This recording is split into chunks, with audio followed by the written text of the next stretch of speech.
نبی علیہ الصلاۃ والسلام نے ان کا نام جویریہ رکھا۔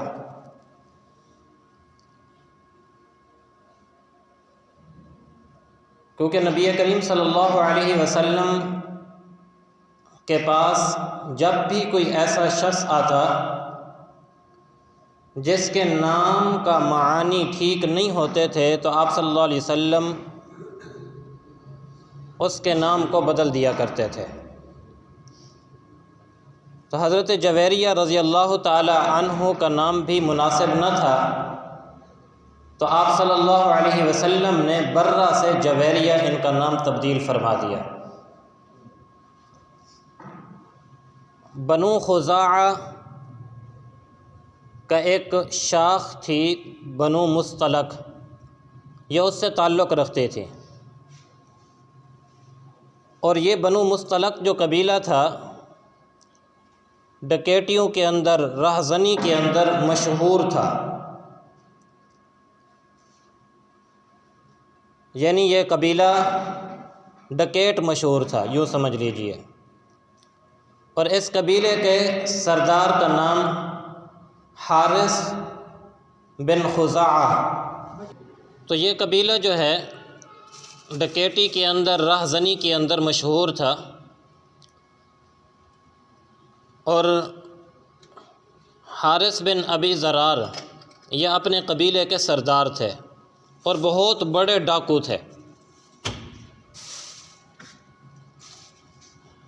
شاید ہی کوئی ایسی جنگ مسلمانوں کے خلاف ہوئی ہو کہ جس جنگ کے اندر ان کے قبیلے نے شرکت نہ کی ہو۔ اسلام دشمنی میں اور مسلمانوں کے ساتھ دشمنی کے اندر یہ بہت آگے بڑھے ہوئے تھے۔ ایک مرتبہ نبی کریم صلی اللہ علیہ وسلم کو اطلاع ہوئی کہ بنو مصطلق کا قبیلہ مسلمانوں کے اوپر چڑھائی کرنے کا ارادہ رکھتا ہے۔ آپ صلی اللہ علیہ وسلم نے ایک صحابی کو حالات کے علم کے لیے بھیجا کہ جاؤ اور جا کر پتہ کر کے آؤ کہ کیا واقعی یہ قبیلہ مسلمانوں پر حملہ کرنے کا ارادہ رکھتا ہے۔ وہ گئے اور انہوں نے حالات کا جائزہ لیا تو واقعی قبیلہ بنو مصطلق اپنے کچھ دیگر چھوٹے چھوٹے قبائل کو ملا کر مسلمانوں پر حملہ کرنے کا ارادہ رکھتے تھے۔ نبی کریم صلی اللہ علیہ وسلم کو جب حالات کے تفتیش اور تحقیق ہو گئی تو 2 شعبان المعظم 5 ہجری کو آپ صلی اللہ علیہ وسلم نے قبیلہ بنو مصطلق کے خلاف جنگ کرنے کے ارادہ فرمایا اور مدینۃ المنورہ سے روانہ ہوئے۔ اور یاد رکھیے کہ یہ غزوہ بنو مصطلق، اس کو غزوہ مریسع بھی کہا جاتا ہے۔ اس غزوے کے اندر منافقین کی بہت بڑی تعداد شامل تھی۔ اس کی تفصیلات سیدہ ام عائشہ صدیقہ رضی اللہ تعالی عنہا کے حالات میں گزر چکے ہیں، اور اس کی وجہ یہ تھی کہ منافقین میں اکثر جو ہیں وہ یہود میں سے ہیں، اور یہود اہل کتاب تھے، کتاب کا علم رکھتے تھے، پڑھے لکھے لوگ تھے۔ نبی کریم صلی اللہ علیہ وسلم کی آمد، آپ صلی اللہ علیہ وسلم کے حالات، آپ صلی اللہ علیہ وسلم کی نبوت کی نشانیاں ان لوگوں کو بخوبی معلوم تھیں، اور نبی کریم صلی اللہ علیہ وسلم کو یہ ایسے پہچانتے تھے جیسے سگے بیٹے کو انسان پہچانتا ہے۔ قرآن مجید میں اللہ تعالیٰ نے ارشاد فرمایا یعرفونہ کما یعرفون ابناءہم، یہ نبی علیہ الصلاۃ والسلام کو ایسے پہچانتے ہیں کہ جیسے اپنے بیٹوں کو یہ پہچانتے ہیں۔ اس قدر نبی کریم صلی اللہ علیہ وسلم کے حالات، آپ صلی اللہ علیہ وسلم کی نبوت کی نشانیاں، آپ صلی اللہ علیہ وسلم کی سیرت سے یہ خوبی سے واقف تھے۔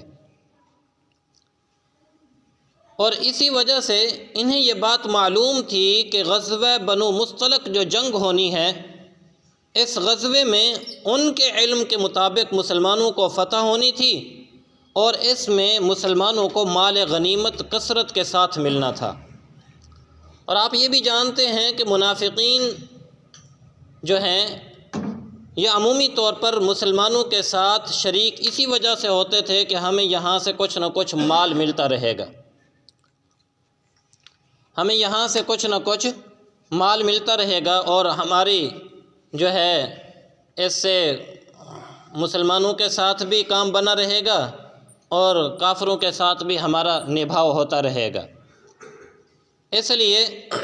یہ اس غزوے کے اندر بڑی تعداد کے اندر شریک تھے۔ بہرحال نبی کریم صلی اللہ علیہ وسلم نبی کریم صلی اللہ علیہ وسلم اپنے لشکر کے ساتھ جب مقام قدید پر پہنچے تو وہاں ایک چشمہ تھا جسے مریسی کہا جاتا ہے، میم کے اوپر پیش ہے، وہاں آپ صلی اللہ علیہ وسلم نے پڑاؤ کیا۔ ادھر جب غزوہ بنو مصطلق کی تیاری نبی علیہ الصلوۃ والسلام نے کی اور لشکر روانہ ہوا تو حارث کو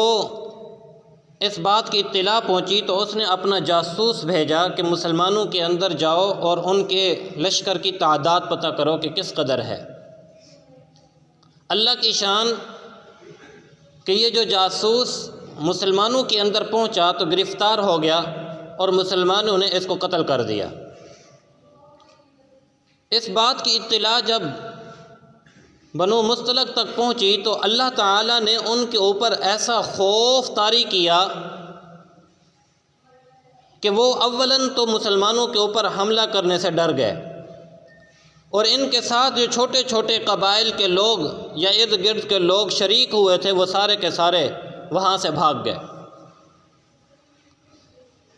لیکن جب یہ مسلمانوں کا قافلہ یا لشکر بنی مریسی چشمہ کے اوپر ٹھہرا تو حارث کے دل میں پتہ نہیں کیا خیال آیا، اس نے ارادہ کر لیا کہ مسلمانوں کے ساتھ جو ہے وہ مقابلہ کرنا چاہیے اور لڑنا چاہیے۔ کچھ تیر اندازی ہوئی، کچھ لڑائی بھی ہوئی،